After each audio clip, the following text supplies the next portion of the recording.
प्रिय छात्रों, आप सभी का फिर से स्वागत है एक और नए सेशन में। तो आज हम लोग लेके आ गए हैं साइंस का मोस्ट बेबीआई सवाल। चलिए पहले सवाल से शुरू करते हैं। पहला सवाल आपका क्या है कि एक वयस्क मनुष्य के कितने दांत होते हैं। एक जो एडल्ट आदमी होता है उसका कितना दांत होता है। तो आपका पहला ऑप्शन है क्या 30 दांत होता है या 32 दांत होता है या फिर 34 या फिर बी आपका 28। तो जवाब दीजिए फटाफट आप लोग कि एक वयस्क मनुष्य के कितने दांत होते हैं। चलिए आप लोगों को बता दे रहे हैं कि जब एक बच्चा छोटा रहता है, बालक रहता है, तो उस स्टेज में उसके टोटल कितने दांत होते हैं, 20 दांत होते हैं। और इस 20 दांत को क्या बोलते हैं, दूध के दांत। क्या बोलते हैं, दूध के दांत बोलते हैं। और ये दूध के दांत जो होते हैं ये अस्थाई होते हैं। ये कैसा होते हैं, अस्थाई। अस्थाई मतलब ये दांत अगर एक बार टूट जाए तो इसके जगह में फिर एक अस्थाई दांत आता है। फिर अगर अस्थाई जब दांत आ जाए तो उसके बाद अगर टूटने पर उस जगह में दांत नहीं आता है। तो एक वयस्क मनुष्य में कितने दांत होते हैं, तो कुल उसमें 32 दांत होते हैं। कितने गाइस, 32 दांत होते हैं। तो इस सवाल का जवाब क्या हो जाएगा, 32। और आपको अगर बता दें कि दांत कितने प्रकार के होते हैं, तो दांत 4 प्रकार के होते हैं। और चारों प्रकार के दांतों का अलग अलग काम है। एक है इंसाइजर, एक होता है केनाइन, एक होता है प्रीमोलर और एक क्या होता है, मोलर होता है। इंसाइजर, केनाइन, प्रीमोलर और मोलर, कुल दांत कितने प्रकार के होते हैं, 4 प्रकार के होते हैं। चलते हैं इसके बाद एक के बाद दूसरे सवाल में चलते हैं। क्वेश्चन नंबर दूसरा देखिएगा कि मस्तिष्क जो हमारा ब्रेन है वो उत्तरदायी है। किसके लिए हमारा ब्रेन उत्तरदायी है, कि हमारा ब्रेन कौन सा काम करता है, तो क्या हृदय स्पंदन के लिए, उसके बाद शारीरिक संतुलन के लिए, या फिर सोचने के लिए, या फिर इनमें से सभी। तो जवाब दीजिए आप लोग फटाफट जवाब देते चलिए। तो देखिए मस्तिष्क जो है, हमारा मस्तिष्क ये आपका 3 भागों में बटा है। ये आपका कितने भागों में बटा है, 3 भागों में बटा है। पहले को बोलते हैं अग्र मस्तिष्क और दूसरे को बोलते हैं मध्य मस्तिष्क और तीसरे को बोलते हैं पश्च मस्तिष्क। अग्र मतलब आगे वाला, मध्य बीच वाला और पश्च मतलब पीछे वाला। तो देखिए मस्तिष्क किसके लिए उत्तरदायी है, तो मस्तिष्क यहाँ पे इस सवाल का जवाब क्या हो जाएगा आपका, वो हृदय स्पंदन के लिए भी उत्तरदायी है, शारीरिक संतुलन के लिए भी उत्तरदायी है और सोचने के लिए भी उत्तरदायी है। तो इनमें से क्या हो जाएगा, सभी आंसर हो जाएगा। इस सवाल का जवाब का क्या हो जाएगा, ऑप्शन नंबर डी हो जाएगा। तो अगर आपको पूछे कि सोचने के लिए हमारा मस्तिष्क का कौन सा भाग काम करता है, तो सोचने के लिए सेरिब्रम, CEREBRUM, सेरिब्रम ये जो है हमारा किसके लिए, सोचने के लिए उत्तरदायी है। और शारीरिक संतुलन के लिए अगर पूछ दे, अगर शारीरिक संतुलन के लिए, तो आपका क्या हो जाएगा, सेरिबेलम हो जाएगा। सेरिबेलम वो हो जाएगा कि आपके शरीर के संतुलन के लिए, शारीरिक संतुलन के लिए होता है। और हृदय मस्तिष्क के लिए क्या हो जाएगा, आपका जो पश्च भाग होता है हमारे मस्तिष्क का, वो आपका हृदय स्पंदन के लिए हो जाएगा। चलते हैं 2 के बाद तीसरे सवाल में, क्वेश्चन नंबर 3 में चलते हैं। आज हम लोग 40 क्वेश्चन लेके आए हैं। देखिए क्वेश्चन नंबर 3 क्या बोल रहा है कि ट्रेकिया जो है वो किस जीव का श्वसन अंग है। ट्रेकिया किस जीव का श्वसन अंग है। जैसे आपको पूछ लेगा कभी मछली का श्वसन अंग बताएं, मछली का श्वसन अंग, तो श्वसन अंग से आपका एक सवाल आना हर हाल में कंफर्म है। तो देखिए आपका ट्रेकिया का श्वसन अंग क्या हो जाएगा आपका, वो किसका हो जाएगा, वो आपका कॉकरोच जो होता है, कॉकरोच उसका श्वसन अंग हो जाएगा। कौन, आपका ट्रेकिया। कॉकरोच का श्वसन अंग क्या हो जाएगा, ट्रेकिया हो जाएगा। यानी ट्रेकिया का श्वसन अंग क्या हो जाएगा, कॉकरोच हो जाएगा। तो इस सवाल का जवाब आपका क्या हो जाएगा, ऑप्शन नंबर सी हो जाएगा गाइज। इसके बाद चलते हैं 3 के बाद चौथा सवाल में, क्वेश्चन नंबर 4 में चलते फटाफट। क्वेश्चन नंबर 4 आपका क्या बोल रहा है कि शरीर में भोजन का पचना किस प्रकार की अभिक्रिया है। देखिए शरीर में भोजन का पचना किस प्रकार का रिएक्शन है, अभिक्रिया है। तो पहला है क्या, संयोजन अभिक्रिया, दूसरा है अपचयन अभिक्रिया, दूसरा है उपचयन अभिक्रिया और चौथा आपका है विस्थापन अभिक्रिया। संयोजन अभिक्रिया में क्या होता है कि 2 यौगिक आपस में जुटता है, 2 यौगिक आपस में जुट करके क्या करते हैं, 2 या 2 से अधिक नए यौगिक का निर्माण करते हैं, उसको क्या बोलते हैं, संयोजन बोलते हैं। और अपचयन है और एक क्या है, उपचयन है। उपचयन किसको बोलेंगे, जिसमें ऑक्सीजन जुटेगा और हाइड्रोजन आपका घटेगा, उसको क्या बोलेंगे, उपचयन बोलेंगे, जिसको बोलते हैं ऑक्सीडेशन बोलते हैं। और अपचयन क्या होता है कि इसमें ऑक्सीजन इसमें क्या होगा, घटेगा और क्या होगा, हाइड्रोजन अगर जुटेगा, तो इसको क्या बोलेंगे, अपचयन बोलेंगे। तो एक क्या आपका विस्थापन में क्या होता है कि जो अधिक रिएक्शन मतलब जो अधिक क्रियाशील जो होता है तत्व, वो कम क्रियाशील तत्व को उसकी जगह से हटा देता है, उसको क्या बोलते हैं, विस्थापन बोलते हैं। तो फिलहाल इस सवाल का जवाब क्या हो जाएगा कि हमारे शरीर में भोजन का पचना वो क्या हो जाएगा, देखिए हमारा भोजन जो पचता है, हमारा भोजन वो आपका किससे पचता है, भोजन जो कम्प्लेक्स जो जटिल अणु होता है उसको तोड़ने के लिए कौन काम करता है, ऑक्सीजन काम करता है। मतलब ऑक्सीजन इसमें जुटता है। तो आप जानते हैं कि जिस रिएक्शन में ऑक्सीजन जुटेगा उसको हम लोग क्या बोलेंगे, उसको बोलेंगे उपचयन बोलेंगे। इस सवाल का जवाब क्या हो जाएगा, ऑप्शन नंबर सी हो जाएगा। इस सवाल का जवाब सी हो जाएगा, यानी ऑक्सीडेशन रिएक्शन हो जाएगा। 4 के बाद चलते हैं 5वां सवाल में। क्वेश्चन नंबर 5 में क्या बोल रहा है कि पूर्ण विकसित अंडाशय कहलाता है। जब अंडाशय पूर्णतः विकसित हो जाता है, पूर्णतः वो पूरी रूप से विकसित हो जाता है, डेवलप हो जाता है, तो पूर्ण विकसित अंडाशय क्या कहलाता है, क्या वो आपका बीजांड कहलाता है या फिर बीज कहलाता है या फिर फल कहलाता है या फिर इनमें से कोई नहीं। तो बताइए पूर्ण विकसित अंडाशय क्या कहलाता है। जी बिल्कुल सही, बहुत सारे बच्चों का सही जवाब आ रहा है कि जो पूर्ण विकसित अंडाशय है वो क्या कहलाता है, फल कहलाता है। और इस सवाल का जवाब आपका क्या हो जाएगा, सी हो जाएगा कि पूर्ण विकसित अंडाशय फल कहलाता है। इसके बाद चलेंगे, आप लोग पेन को भी लेके बैठिएगा, नोट करते हुए चलिएगा। उसके बाद चलेंगे, वो ये सवाल उस पार चले गया है। चलिए देख लेते हैं, सवाल पहले पढ़ लेते हैं। एक स्त्री में कौन से लिंग गुणसूत्र मिलते हैं। देखिए एक स्त्री है, देखिए गुणसूत्र आपका दो तरह का होता है, एक होता है लिंग गुणसूत्र मतलब सेक्स क्रोमोसोम, एक होता है ऑटोसोमल क्रोमोसोम जिसका कोई काम नहीं होता है। तो आपको पूछा है कि इसमें स्त्री में पूछा है, यहाँ पे देखिए उस क्वेश्चन उस पार चलेगा, कोई दिक्कत नहीं। ये जो निशान है ये स्त्री का है, ये निशान किसका है, स्त्री का होता है, और ये निशान होता है आपका मेल का होता है, मतलब ये फीमेल का होता है। तो बोला कि स्त्री में कौन सेक्स क्रोमोसोम है, मतलब यानी लिंग गुणसूत्र है जो लिंग का निर्धारण करता है। तो देखिए आप ध्यान रखिएगा कि स्त्री में क्या होता है, एक्स और एक्स दोनों जो सेक्स क्रोमोसोम होता है वो एक्स एक्स होता है, और जो आपका मेल होता है पुरुष होता है, पुरुष में क्या होता है, एक्स होता है, एक वाई होता है। मतलब एक्स और वाई होगा तो वो लड़का हो जाएगा, और एक्स एक्स होगा तो वो लड़की होगा। और लड़की में कौन सा सेक्स क्रोमोसोम होता है, एक्स एक्स होता है। तो यहाँ पे ऑप्शन में देखिए पहला ऑप्शन एक्स वाई है, ये तो आपका लड़का हो जाएगा। दूसरा ऑप्शन क्या एक्स एक्स है, बिल्कुल यही हो जाएगा, ऑप्शन नंबर बी। इस सवाल का जवाब क्या हो जाएगा, ऑप्शन नंबर बी हो जाएगा गाइस। तो लिंग निर्धारण में अगर आपको पूछे कि लिंग के निर्धारण में किसका मुख्य भूमिका है, तो देखिए किसका मुख्य भूमिका होगा, तो लिंग के निर्धारण में उसके पिता का मुख्य भूमिका होता है कि वो लड़का, वो बच्चा लड़का होगा या लड़की होगा, उस निर्धारण में मेन भूमिका किसका होता है, पिता का होता है। क्योंकि देखिए अगर लड़की के पास तो एक्स एक्स ही है और लड़का के पास एक्स वाई है, अगर वो एक्स वाई में से अगर वाई क्रोमोसोम अगर देता है तब वो आपका क्या हो जाएगा, वो आपका बच्चा जो आएगा दुनिया में वो लड़का होगा। तो अगर सवाल आपको पूछे कि लिंग निर्धारण में किसका मेन भूमिका होता है, तो वो पिता का होता है। चलते हैं इसके बाद अगले सवाल में, क्वेश्चन नंबर 7। देखिए क्वेश्चन नंबर 7 क्या बोलता है कि मृतोपजीवी का उदाहरण है। मृतोपजीवी मतलब यानी ऐसा जीव जो सड़ा हुआ, गला हुआ, मरा हुआ चीज़ों से अपना भोजन प्राप्त करता है। तो देखिए पहला क्या है, अमीबा, अमीबा है। दूसरा ऑप्शन क्या है, गोबर छत्ता है जिसको मशरूम बोलते हैं। तीसरा क्या है, उड़हुल है। और चौथा क्या, अमरबेल है, अमरबेल। तो देखिए मृतोजीवी पोषण किसमें होता है, तो आप सबको पता है कि अमीबा एक कोशिकीय के जीव है, और इसमें भोजन किसमें, कूटपादों की सहायता से अपना भोजन प्राप्त करता है। किसकी सहायता से, कूटपादों की सहायता से। ये भी सवाल पूछता है कि अमीबा अपना भोजन किसकी सहायता से प्राप्त करता है, तो कूटपादों की सहायता से प्राप्त करता है। यहाँ पे जो गोबर छत्ता आपका है, गोबर छत्ता जिसको मशरूम बोलते हैं, यही क्या हो जाएगा, इस सवाल का जवाब हो जाएगा। क्योंकि गोबर छत्ता को आप देखेंगे कहाँ पे, वो आपका जहाँ पे गोबर वगैरह होता है वहाँ पे उगते हुए देखेंगे, या फिर जो पेड़ पौधा मर जाता है उसके तनों में वो आप गोबर छत्ता को देखते हैं। तो ये गोबर छत्ता जो है उसमें कैसा होता है, मृतोपजीवी का वो उदाहरण है। तो इस सवाल का जवाब आपको क्या हो जाएगा, 7 का बी हो जाएगा। चलते हैं 7 के बाद क्वेश्चन नंबर 8 में। क्वेश्चन नंबर 8 क्या बोलता है कि गाढ़ कोशिका कि कौन सी भित्ति मोटी होती है। देखिए जो रंध्र होता है, पत्तियों में जो रंध्र पाया जाता है उसके चारों ओर, पत्तियों में जो रंध्र पाया जाता है उसके चारों ओर गाढ़ कोशिका पाया जाता है, उसके चारों ओर गाढ़ कोशिका पाया जाता है। तो ये जो गाढ़ कोशिका होता है, जो जिसको सुरक्षा कोशिका कहा जाता है, उसका कौन सी भित्ति मोटी होती है। तो देखिए उसका जो भीतरी वाला भित्ति होता है ना, भीतरी मतलब अंदर वाला भित्ति, उसका कैसा होता है, मोटी होता है। उसका भीतरी का जो भित्ति होता है वो मोटी होती है, और जो बाहरी वाला जो भित्ति होता है आपको उसका कैसा होता है, पतली हो जाता है। तो इस सवाल का जवाब आपका क्या हो जाएगा, ऑप्शन नंबर ए हो जाएगा। चलते हैं 8 के बाद क्वेश्चन नंबर 9 में चलते हैं फटाफट। ये सवाल भी उस पार चले गया है। क्या बोला, निम्नांकित में कौन सी अधातु विद्युत का सुचालक है। कौन सी अधातु बोला है, अधातु बोला। जनरली देखिए अधातु क्या होता है, विद्युत का कुचालक होता है, लेकिन यहाँ पे सवाल क्या पूछा कि अधातु विद्युत का सुचालक है, कौन सी अधातु। तो कोई एक अधातु होगा जो एक्सेप्शन होगा। चलते हैं इसके जवाब से में चलते हैं। तो देखिए पहला ऑप्शन क्या है, ग्रेफाइट बोला है। दूसरा क्या बोला, सल्फर बोला। तीसरा क्या बोला, नाइट्रोजन। और चौथा क्या है, क्लोरीन बोला है। इन चारों में से कौन सी, क्या क्वेश्चन था कि अधातु विद्युत का सुचालक, अधातु विद्युत का सुचालक। रुकिएगा इस थोड़ा सा, कौन सी अधातु विद्युत का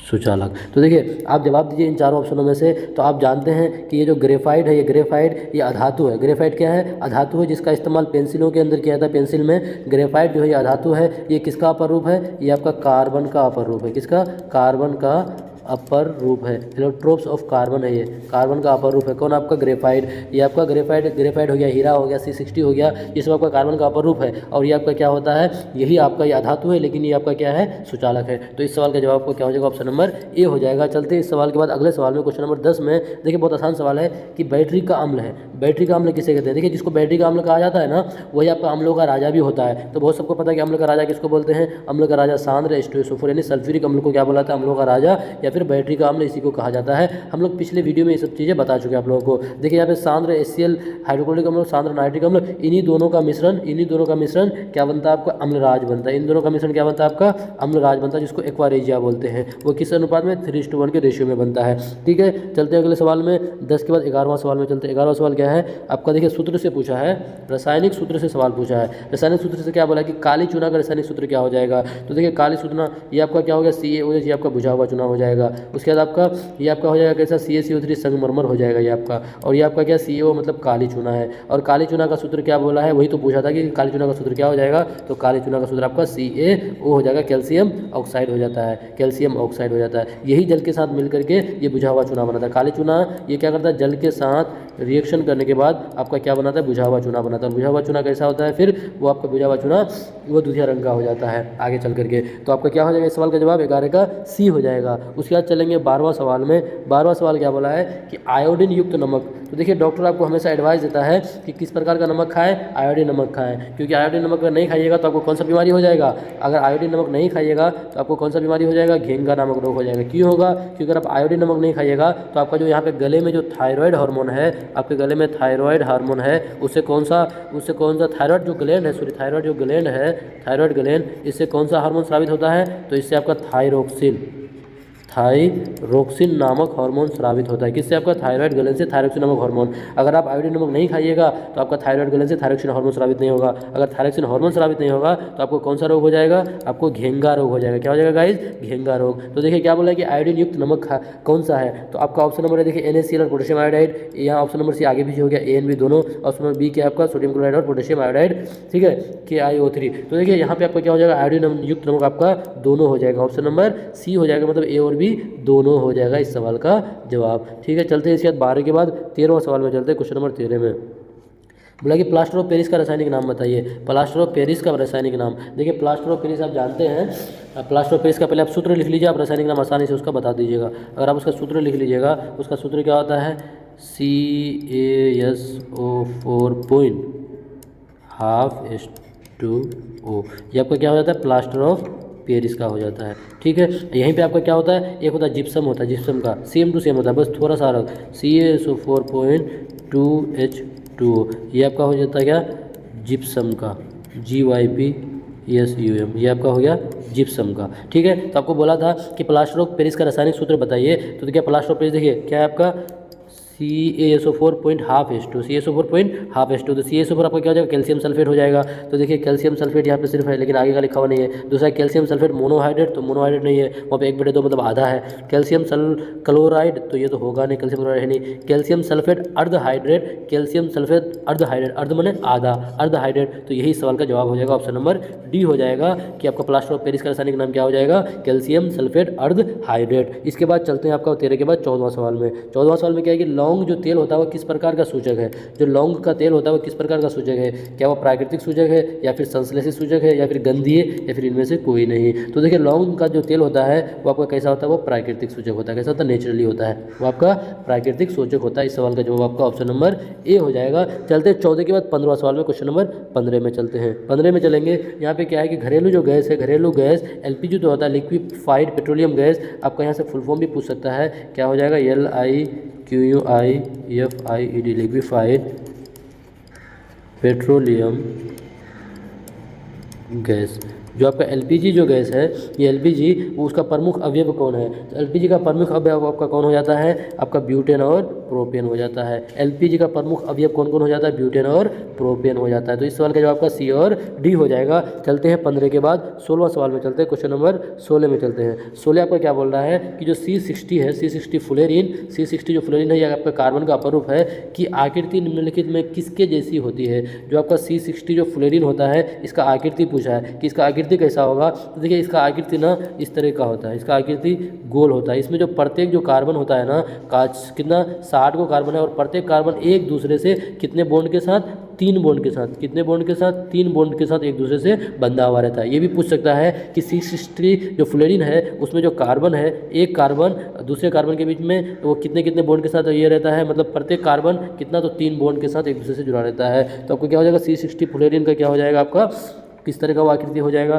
तो आपका हो जाएगा, देखिए किस तरह का दिख रहा है, क्या नाशपाती की तरह नहीं हो जाएगा, डमरू की तरह नहीं होगा, चतुष्फलकीय भी नहीं होगा, क्या हो जाएगा, ये आपका फुटबॉल की तरह हो जाता है। जो बंग मिस्टर फ्लोरीन है, इसका आकृति कैसा हो जाएगा, आपका फुटबॉल की तरह, और ये आपका किसका अपरूप है, कार्बन का अपरूप है। इसके बाद चलते हैं 17वां सवाल में। 17वां सवाल क्या है कि लैटेक्स सामान्यतः कहाँ पाया जाता है। लैटेक्स मतलब जिसको जो आपका पियर्सन में देखिएगा, उससे आपका जो अपशिष्ट उसका पदार्थ निकलता है ना, उसको लेटेक्स कहा जाता है। मतलब इससे ना आपका रबर वगैरह बनाया जाता है, लेटेक्स से रबर वगैरह बनाया जाता है। और भी बहुत सारी चीज़ बनाया जाता है। तो लेटेक्स सामान्यतः कहाँ पाया जाता है, आपका पीपल में पाया जाता है, पीला कनेर में पाया जाता है और बरगद में पाया जाता है। देखिए ये सब चीज़ में पाया जाता है, इनमें से सभी में आपका पाया जाता है लेटेक्स इनमें से सभी में पाया जाता है। जो चिपचिपा होता है, थोड़ा लस्सा टाइप का होता है, लट्ठा होकर के होता है। 17 के बाद चलते हैं 18वां सवाल, क्वेश्चन नंबर 18। देखिए 18 में क्या बोलता है कि मानव मूत्र में यूरिया की प्रतिशत मात्रा होती है। मानव का जो मूत्र है उसमें यूरिया का कितना मात्रा होगा। तो देखिए आप जान लीजिए यूरिया का सूत्र कभी पूछ सकते हैं, तो बहुत आसान है, NH2CONH2। यूरिया का अगर आपको कभी सूत्र पूछे तो आप याद कर लीजिएगा, यूरिया का सूत्र क्या है, NH2CONH2 होता है। तो यूरिया जो होता है आपका मूत्र में कितना पाया जाता है, यूरिया आपका मूत्र में कितना पाया जाता है गाइज, ये 2% पाया जाता है। कितना पाया जाता है, 2% पाया जाता है। उसके अलावा आपके मूत्र में जो पानी जो होता है, पानी वो कितना % पाया जाता है, पानी 95% पाया जाता है। तो आपको सवाल पूछा था कि यूरिया मूत्र में कितना पाया जाता है, तो क्या हो जाएगा इस सवाल का जवाब ऑप्शन नंबर सी हो जाएगा, मतलब 2% हो जाएगा। चलते हैं 18 के बाद 19वां सवाल में, क्वेश्चन नंबर 19 में फटाफट चलेंगे। 19वां सवाल में क्या है, 19वां सवाल कि भ्रूण का विकास होता है, भ्रूण जो जिसको एम्ब्राय बोलते हैं, उसका विकास कहाँ होता है, क्या वो अंडाशय में होता है, या फिर योनि में होता है, या फिर गर्भाशय में होता है, या फिर फेलोपियन ट्यूब में। तो देखिए आपको बताते चलें कि फेलोपियन ट्यूब में ना वो मेल मतलब स्पर्म और ओवम ना आपस में मिलता है, यहाँ पे फर्टिलाइज का काम होता है। फेलोपियन ट्यूब में क्या होता है, फर्टिलाइज मतलब निषेचन होता है। यहाँ पे आपका निषेचन होता है। निषेचन होने के बाद वो आपका कहाँ चले जाता है, वो आपका अंडाशय में चले जाता है। कहाँ चले जाता है, अंडाशय में चले जाता है, और अंडाशय में ही भ्रूण का विकास होता है। तो इस सवाल का जवाब क्या हो जाएगा, ऑप्शन नंबर ए हो जाएगा। चलते हैं इसके बाद आपका 19 के बाद 20वां सवाल में चलते हैं। 19 के बाद 20वां सवाल, क्वेश्चन नंबर 20। देखिए क्वेश्चन नंबर 20 क्या बोल रहा है कि निकट दृष्टि दोष में किस लेंस का प्रयोग किया जाता है।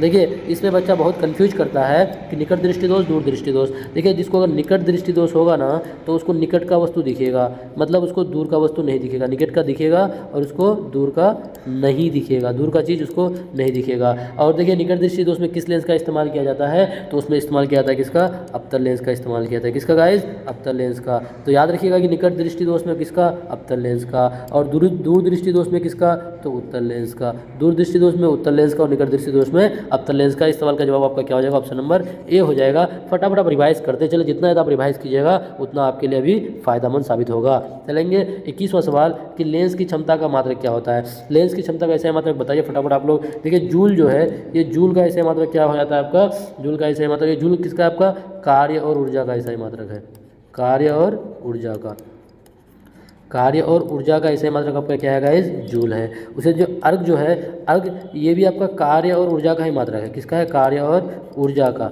लेकिन ये आपका ऐसा ही मात्रक नहीं है, ये आपका ऐसा ही मात्रक नहीं है, बल्कि ये आपका कौन सा मात्रक है, आप पढ़ चुके हैं CGS।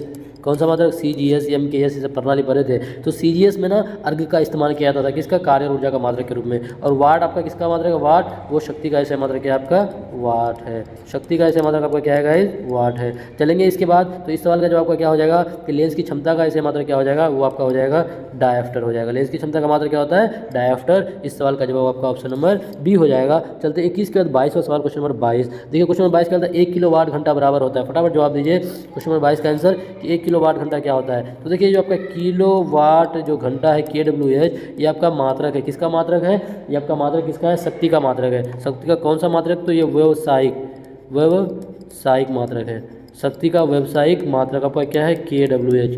KWH जो आपका है ये शक्ति का व्यावसायिक मात्रक है, इसको आप नोट कर लीजिएगा। शक्ति का व्यावसायिक मात्रक आपका क्या है, KWH। तो 1 किलोवाट घंटा बराबर क्या हो जाएगा, 3.6 × 10⁻6 जूल हो जाएगा। मतलब इस सवाल का जवाब क्या है, ऑप्शन नंबर ए हो जाएगा गाइज, ऑप्शन नंबर ए। 22 के बाद चलते हैं 23वां सवाल में। 22 के बाद चलते हैं 23वां सवाल में, क्वेश्चन नंबर 23। क्वेश्चन नंबर 23 आपको क्या बोला है कि प्रकाश का चाल न्यूनतम होता है। प्रकाश का चाल न्यूनतम मतलब यानी किसमें सबसे कम प्रकाश का चाल होगा। तो देखिए आप जानते हैं कि निर्वात में प्रकाश का चाल सबसे ज़्यादा होता है। वो डेंसिटी पे डिपेंड करता है कि किसका डेंसिटी कितना है। यहाँ पे अगर बोलेगा कि न्यूनतम बोला है, तो देखिए यहाँ पे न्यूनतम से हम लोग चलते हैं। यहाँ पे घनत्व देखिए, घनत्व जो आपका यहाँ पे ऑप्शन नंबर ए में निर्वात है। उसके बाद आपका उससे कम आपका क्या हो जाएगा, C हो जाएगा। उससे फिर कम आपका क्या हो जाएगा, यहाँ पे आपका B हो जाएगा।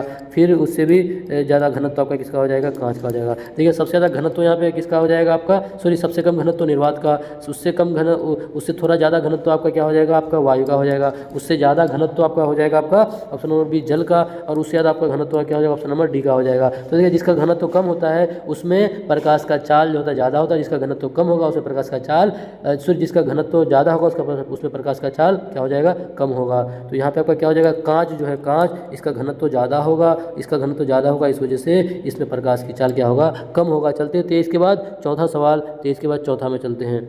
सॉरी 24वां सवाल में चलते हैं। क्वेश्चन नंबर 24 में क्या निम्न में किस लेंस की फोकस दूरी धनात्मक होती है। आपको सवाल पूछा है कि किस लेंस की फोकस दूरी धनात्मक होती है। देखिए एक आपका होता है उत्तल लेंस, एक होता है अवतल लेंस होता है, एक उत्तल लेंस एक अवतल लेंस, इन दोनों में से किसकी फोकस दूरी धनात्मक होगी। तो सवाल का जवाब दीजिए आप लोग फटाफट। तो देखिए क्या हो जाएगा आपका उत्तल लेंस का, क्या हो जाएगा आपका उत्तल लेंस का जो है आपका फोकस दूरी क्या होता है आपका वो धनात्मक होता है, पॉजिटिव होता है। और आप बताइए उत्तल लेंस का इस्तेमाल कहाँ करते हैं और अवतल लेंस का इस्तेमाल हम लोग कहाँ पे करते हैं। अभी थोड़ी देर पहले आप लोग को बताया अवतल लेंस और उत्तल लेंस का कहाँ पे इस्तेमाल होता है। 24 के बाद चलते हैं 25वां क्वेश्चन में, क्वेश्चन नंबर 25 पे चलते हैं। 25 में क्या है कि कमरे के ताप पर द्रव अवस्था में रहने वाली अधातु, कमरे का ताप कितना होता है 25 डिग्री सेल्सियस होता है। कमरे का नॉर्मल टेम्परेचर कितना होता है 25 डिग्री सेल्सियस। बोला कि द्रव अवस्था में कमरे के ताप पर द्रव अवस्था में रहने वाली अधातु पूछा है, धातु नहीं पूछा है। देखिए एक आपका दो ही तो है, एक आपका धातु Hg है जो आपका क्या द्रव अवस्था में पाया जाता है, और एक आपका कौन है आपका ब्रोमीन है।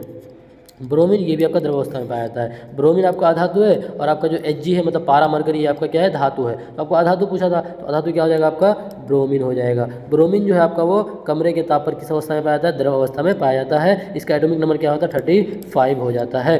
ठीक है, इसके बाद चलते हैं 25 के बाद 26वां सवाल में, क्वेश्चन नंबर 26 में चलते हैं। क्या बोला है कि निम्न में से कौन सा युग्म एकल विस्थापन अभिक्रिया प्रदर्शित करता है।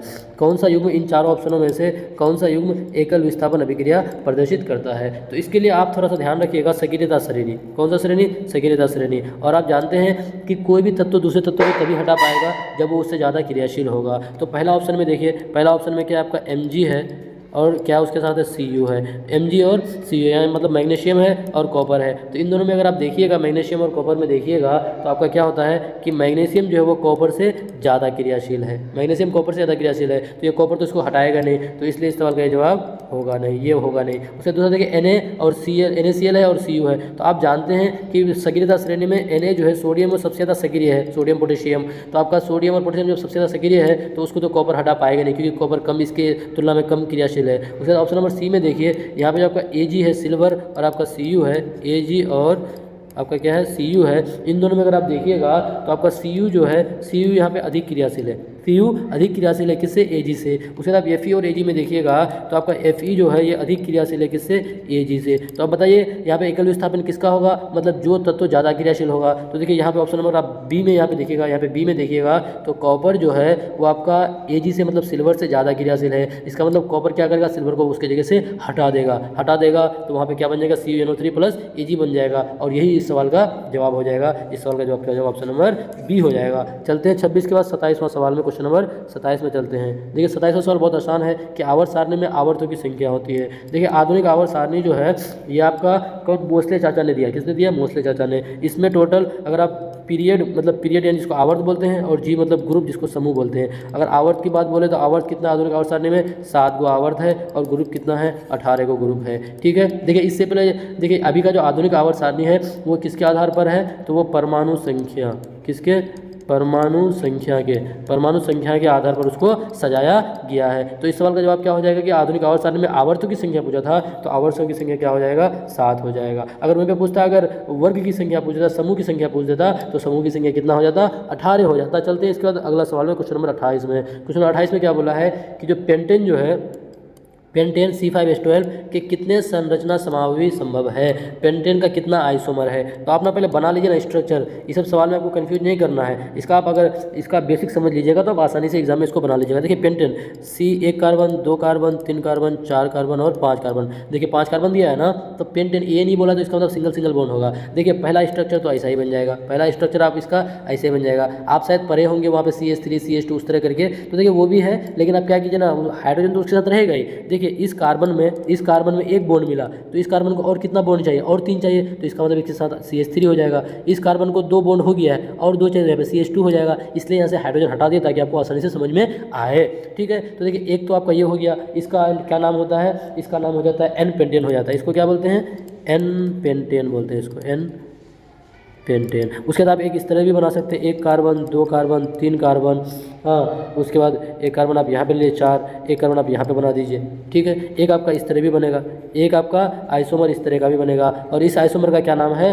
इसको बोलते हैं आइसो पेंटेन बोलते हैं। इसको क्या बोलते हैं आइसो पेंटेन बोलते हैं। देखिए इस तरह से आप बनाइएगा ना, बहुत आसान होता है, क्योंकि आपको हाइड्रोजन देखिए जहाँ जहाँ पे आप देख लीजिए कि कार्बन को कितना बॉन्ड चाहिए, 4 बॉन्ड चाहिए, तो हाइड्रोजन वही ना करता है, उसका बॉन्ड को पूरा करता है। तो जैसे नीचे वाला यहाँ पे जो कार्बन है नीचे वाला, यहाँ पे आपका एक ही हाइड्रोजन है, तो यहाँ पे आपका कितना एक ही बॉन्ड है, तो 3 हाइड्रोजन लग जाएगा। उसे आप अपने से लगा लीजिएगा। एक और इसका स्ट्रक्चर बनेगा, कैसा बनेगा देखिए, यहाँ बना देते हैं, 1 कार्बन 2 कार्बन 3 कार्बन, 1 कार्बन ऊपर ले लीजिए, 1 कार्बन नीचे ले लीजिए, एक इस तरह का बनेगा। तो इसको बोलेंगे क्या हम लोग, इसको बोलते हैं नियोपेंटेन बोलते हैं। इसको क्या बोलते हैं, नियोपेंटेन बोलते हैं, इसको बोलते हैं नियोपेंटेन। तो देखिए आप लोग पेंटेन जो है, पेंटेन का कितना संरचना समावेश हो गया, एक आपका ये हो गया आइसो एन पेंटेन, दूसरा हो गया आइसोपेंटेन, और तीसरा आपका क्या हो गया आपका इसका नियोपेंटेन। तो इस सवाल का जवाब क्या हो जाएगा, ऑप्शन नंबर बी हो जाएगा, यानी 3 हो जाएगा। चलते हैं 28 के बाद 29वां सवाल में चलते हैं। क्वेश्चन नंबर 29 बोला है कि दही में कौन सा अम्ल पाया जाता है। देखिए बहुत आसान सवाल है, एक ऑप्शन किधर गया, दही में कौन सा अम्ल पाया जाता है, कोई बात नहीं।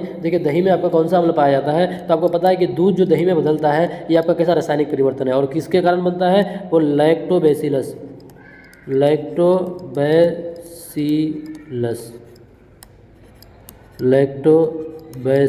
लैक्टोबैसिलस नामक बैक्टीरिया के कारण वो क्या होता है, दूध आपका दही में बदल जाता है। तो आपका देखिए इसमें यानी कौन सा अम्ल पाया जाता है, तो देखिए लैक्टोबैसिलस है ना, तो इसमें कौन सा अम्ल पाया जाएगा, लैक्टिक अम्ल पाया जाएगा। इस सवाल का जवाब हो जाएगा ऑप्शन नंबर सी हो जाएगा। अगर आपको पूछ देता है कि फॉर्मिक अम्ल किसमें पाया जाता है, तो फॉर्मिक अम्ल आपका किसमें, लाल चींटी, कौन सा चींटी, लाल चींटी, लाल चींटी के साथ ये आपका मधुमक्खी, इसके भी डंक में आपका फॉर्मिक अम्ल पाया जाता है। अगर आपको यहाँ पे पूछ देता कि चलो बताइए सर आप टार्टरिक, तो टार्टरिक आपका किसमें, इमली में, किसमें, टार्टरिक अम्ल का किसमें, इमली में पाया जाएगा। तो फिलहाल इस सवाल का जवाब आपका क्या हो जाएगा, ऑप्शन नंबर सी हो जाएगा। चलते हैं गाइस इसके बाद अगला सवाल में, इसके बाद अगला देखिए एसिटिक अम्ल यहाँ पे नीचे में था, तो एसिटिक अम्ल आपका किसमें हो जाता है, तो आपका सिरका में हो जाता है, एसिटिक अम्ल आपका सिरका में हो जाता है। चलते हैं 30वां सवाल, क्वेश्चन नंबर 30 में क्या बोला, क्वेश्चन नंबर 30 कि निम्नांकित में किस धातु को किरोसिन में डुबोकर रखा जाता है। देखिए इस आपका सवाल पूछता है किस धातु को किरोसिन में रखते हैं, किसको चाकू से काटा जाता है। तो बहुत आसान सवाल था। इस सवाल का जवाब क्या हो जाएगा, ऑप्शन नंबर सी हो जाएगा, सोडियम हो जाएगा। सोडियम को किसमें रखा जाता है, किरोसिन में डुबोकर रखा जाता है, क्योंकि वो सबसे अधिक क्रियाशील धातु है। तो उसके बाद चलते हैं 30 के बाद 31 में चलते हैं।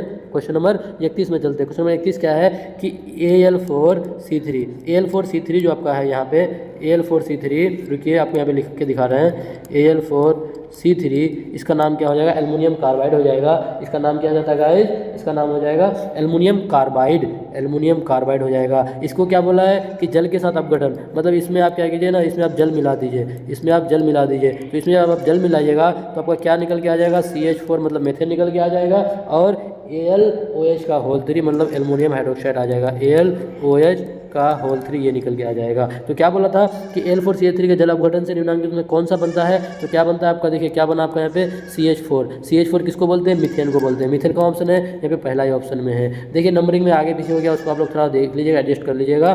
तो इस सवाल का जवाब क्या हो जाएगा, मीथेन हो जाएगा। 31 के बाद चलते हैं 32वां सवाल में। क्वेश्चन नंबर 32 क्या है, क्वेश्चन नंबर 32 क्या है कि वो धातु जो सिर्फ अम्लराज में घुलता है, तो अम्लराज आप जानते हैं, अम्लराज जिसको बोलते हैं एक्वस सॉल्यूशन, वो आपका एक्वस सॉल्यूशन नहीं, अम्लराज एक्वारेजिया जो होता है वो आपका सांद्र नाइट्रिक अम्ल और हाइड्रोक्लोरिक अम्ल का मिश्रण होता है। वो किसको घुलाने का काम करता है, तो आपका सोने को पिघलाने का काम करता है। किसको पिघलाने का काम करता है, सोने को पिघलाने का काम करता है। तो यहाँ बोला कि वो धातु जो सिर्फ अम्लराज में घुलता है, तो क्या हो जाएगा, ऑप्शन नंबर बी हो जाएगा, मतलब AU हो जाएगा, सोना हो जाएगा गाइस। चलते हैं 32 के बाद 33वां सवाल, क्वेश्चन नंबर 33 क्या है, 33 में क्या बोला है कि ईंधन है, कौन ईंधन है, क्या आपका CNG ईंधन है, या फिर LPG ईंधन है, या फिर लकड़ी ईंधन है। जी हाँ, ये सभी आपका क्या है, एक ईंधन है, ये सभी आपका क्या हो जाएगा, ईंधन हो जाएगा। तो सवाल क्या हो जाएगा, इस सवाल का जवाब ऑप्शन नंबर डी हो जाएगा। बहुत आसान सा सवाल था। चलते हैं 33 के बाद 34वां सवाल में बोला है कि जीवाश्म ईंधन का उदाहरण है, किसका उदाहरण है, जीवाश्म ईंधन का उदाहरण है, जो आपका खत्म होने वाला ईंधन होता है उसको जीवाश्म ईंधन कहते हैं। ठीक है, तो क्या पेट्रोलियम होगा या फिर कोयला होगा, बिल्कुल ए और बी दोनों हो जाएगा, आपका कोयला भी हो जाएगा और पेट्रोलियम भी हो जाएगा, ये दोनों क्या हो जाएगा, आपका जीवाश्म ईंधन हो जाएगा। अगर आपको बोले कि कोयला सबसे बढ़िया कोयला क्या हो जाएगा, एंथ्रासाइट हो जाता है, सबसे बढ़िया कोयला एंथ्रासाइट हो जाता है। चलते हैं 34 के बाद 35वां सवाल में क्या है कि अमोनियम क्लोराइड का जलीय विलयन होता है, अमोनियम क्लोराइड यानी NH4Cl, अमोनियम क्लोराइड का जलीय विलयन कैसा हो जाएगा, तो इसका जलीय विलयन क्या हो जाएगा गाइस, आपका ये हो जाएगा आपका अमोनियम क्लोराइड का अम्लीय हो जाएगा। क्या है, औ से अमोनियम, औ से अम्लीय, याद रखिएगा, अमोनियम क्लोराइड का जलीय विलयन कैसा हो जाएगा, अम्लीय हो जाएगा। चलते हैं इसके बाद चलते हैं 36वां सवाल में, चलते हैं क्वेश्चन नंबर 36। क्वेश्चन नंबर 36 क्या बोलता है कि एथेन का आणविक सूत्र क्या है, C2H6 है, इसमें सहसंयोजी बंधकों की संख्या बताइए। तो देखिए आपको ये सबको रटना नहीं है, आप आप इसको फटाफट बना लीजिए। एथेन का आणविक सूत्र बना लीजिए। यहाँ बना लीजिए, कितना कार्बन है, 2 कार्बन है, 2 कार्बन है, 2 कार्बन आप बना लीजिए। हाइड्रोजन कितना, 6 है, 1 hydrogen, 2 hydrogen, 3 hydrogen, 1 hydrogen, 2 hydrogen, 3 hydrogen, इस बीच में एक बॉन्ड हो जाएगा। तो आपको बोला है कि सहसंयोजी बंधन की संख्या कितना हो जाएगा, तो आप जोड़ लीजिए, 3 इधर है, 3 इधर है, 6 6 और 1 7, तो 7 कहाँ पे ऑप्शन है, ऑप्शन नंबर डी में हो जाएगा। इस तरह के सवाल को आपको याद नहीं करना है, बस समझना है। तो चलते हैं इसके बाद 36 के बाद 37वां सवाल में, क्वेश्चन नंबर 37 में। क्वेश्चन नंबर 37 में क्या बोला है कि शल्य चिकित्सा यानी डॉक्टर जो है, शल्य चिकित्सा यानी डॉक्टर शल्य चिकित्सा में टूटी हड्डियों को जोड़ने के लिए प्रयुक्त होने वाला रासायनिक पदार्थ। देखिए, हाथ पैर अगर टूट जाता है तो वहाँ पे कौन सा पदार्थ का इस्तेमाल करते हैं, क्या धोने का सोडा का करते हैं, या फिर प्लास्टर ऑफ पेरिस का करते हैं, फिर जिप्सम का करते हैं, फिर खाने का सोडा का करते हैं। धोने का सोडा का सूत्र बता दीजिए, क्या हो जाता है, NaHCO3.10H2O हो जाता है आपका धोने का सोडा। आपका खाने का सोडा का क्या हो जाएगा, NaCO3 हो जाएगा, यहाँ पे आपका हो जाएगा खाने का सोडा का NaSCO3 सिर्फ हो जाता है। उधर जिप्सम का तो आपको भी बताया ही, जिप्सम का उसे प्लास्टर ऑफ पेरिस का, तो प्लास्टर ऑफ पेरिस का क्या होता है, प्लास्टर ऑफ पेरिस का क्या होता है, CaSO4.12H2O, ये आपका क्या हो जाएगा, प्लास्टर ऑफ पेरिस। अगर यहाँ पे 2 हो जाएगा तो आपका हो जाएगा जिप्सम हो जाएगा। तो क्या बोला था कि किसका इस्तेमाल हड्डियों को जोड़ने में किया जाता है, तो आपका प्लास्टर ऑफ पेरिस का ही इस्तेमाल किया जाता है। इस सवाल का जवाब क्या हो जाएगा, यहाँ के हिसाब से सी हो जाएगा, लेकिन आंसर क्या हो जाएगा, याद रखिएगा आप, प्लास्टर ऑफ पेरिस हो जाएगा इस सवाल का जवाब। 37 के बाद चलते हैं 38वां सवाल में फटाफट। 38वां सवाल क्या बोला कि किस पीएच मान वाला विलयन सबसे अधिक अम्लीय है। तो देखिए अगर पीएच मान 7 से कम हो, कहाँ से, 7 से कम, यानी 0 से लेकर के 7 तक अगर पीएच मान है तो वो क्या हो जाएगा, अम्लीय हो जाएगा, मतलब 7 से कम होना चाहिए। तो देखिए पीएच मान जितना कम होगा वो उसका अम्लीय गुण उतना ही ज़्यादा होगा। तो बताइए इन चारों ऑप्शनों में से 1 2 3 4 चारों में सबसे कम कौन है, आपका 1 है। तो 1 जिसका होगा तो वो इस हिसाब से उसका पीएच मान वो ज़्यादा ही अम्लीय होगा। तो जिसका पीएच मान जितना कम होगा वो उतना ज़्यादा अम्लीय होगा। तो इस सवाल का जवाब क्या हो जाएगा, ऑप्शन नंबर ए। बहुत आसान सवाल था। 38 के बाद चलते हैं 39वां सवाल में, क्वेश्चन नंबर 39 में चलते हैं। क्या बोला है कि एथाइन में वायनी में कार्बन परमाणुओं के बीच कितने सही संयोजक बंधन होते हैं। देखिए एथाइन है, एक क्या होता है आपका एएनई होता है यानी अल्केन, एक होता है ईएनई होता है अल्कीन, एक होता है वायनी यानी अल्काइन। तो याद रखिएगा एएनई में सिंगल बॉन्ड होता है और ईएनई में डबल बॉन्ड होता है और वायनी में ट्रिपल बॉन्ड होता है। तो क्या हो जाएगा यहाँ पे एथाइन है, एथाइन इसका मतलब लास्ट में वायनी है तो एथाइन हो जाएगा। तो कार्बन परमाणु के बीच कितना बॉन्ड हो जाएगा, तो कितना हो जाएगा गाइस, 3 हो जाएगा। अगर आपको पूछता कि अल्केन तो कितना हो जाता, 1 हो जाता, अल्कीन पूछता तो 2 हो जाता, लेकिन यहाँ पे क्या पूछा है, अल्काइन मतलब एल्काइन पूछा है, मतलब एथाइन पूछा है तो 3 हो जाएगा। चलते 39 के बाद 40वां सवाल, मतलब लास्ट सवाल में, आज के सेशन का लास्ट सवाल क्या है कि जो क्यूपराइट है, क्यूपराइट निम्नलिखित में किस धातु का अयस्क है। देखिए बहुत आसान है, क्यूपराइट, क्यू देखिए नाम ही से पता चल रहा है कि क्यूपराइट तो Hg का होगा नहीं, जिंक का होगा नहीं, एल्युमिनियम का होगा नहीं। क्यूपराइट किसका हो जाएगा, आपका कॉपर का हो जाएगा। क्यूपराइट किसका अयस्क हो जाएगा, आपका कॉपर का हो जाएगा। अगर आपको पूछ दे एल्युमिनियम का क्या हो जाएगा, तो एल्युमिनियम का क्या हो जाता है गाइस, एल्युमिनियम का बॉक्साइट हो जाता है। एल्युमिनियम का आपका अयस्क क्या होता है, बॉक्साइट अयस्क हो जाता है। चलते हैं फिर गाइस, मिलते हैं इसके बाद अगले क्लास में। जब तक के लिए आप पढ़ते रहें, मेहनत करते रहें। तो आप लोग बताइए आज का सेशन आप लोगों को कैसा लगा। जो 40 सवाल था वो 40 सवाल में आप कितने सवाल को अटेम्प्ट कर पाए, आपका कितना सही हुआ, आप लोग बताइएगा कमेंट बॉक्स में, फटाफट कमेंट बॉक्स में बताइए। और आप लोग इसी तरह से हम लोगों को मदद करते रहें, अपना सहयोग देते रहें। अगर आप लोग को वीडियो अच्छा लगे तो अपने दोस्तों को भी भेजें। फिर मिलते हैं दोस्तों अगले वीडियो में, जब तक आप लोग